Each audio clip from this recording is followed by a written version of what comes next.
এ কি বলে শুনেন, শরীরের রক্ত চাঁদ করে মাথায় উঠে যাবে। ওসমান হাদি সাহেব তিনি তিনিও এই জুলাই জঙ্গিদের একজন ছিলেন। তিনি তার বিভিন্ন বক্তব্যে এটা স্পষ্ট যে তিনি বাংলাদেশের স্বাধীনতার 1971 সালটাকেও ধারণ করেন না। তার বিভিন্ন বক্তব্যে এটা উঠে এসেছে যে বাংলা ভাষার বিরোধিতা, দেশের বিরোধিতা।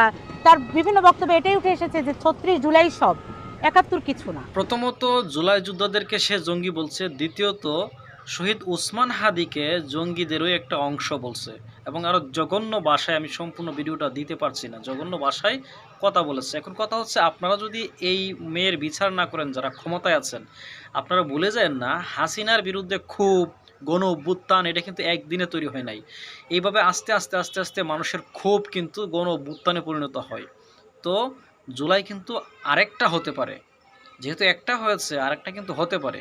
আর হাসিনা কিন্তু এত বড় সেট আপ করেও নিজের লোকজনদেরকে বিভিন্ন পদে বসায়ও কিন্তু শেষ রক্ষা হয় নাই। সুতরাং এই ধরনের যেগুলো আবর্জনা আছে এদেরকে ধরে বিচার করুন।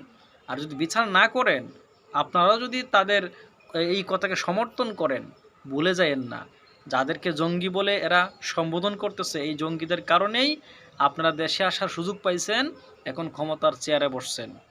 এটা ভুলে যায়েন না।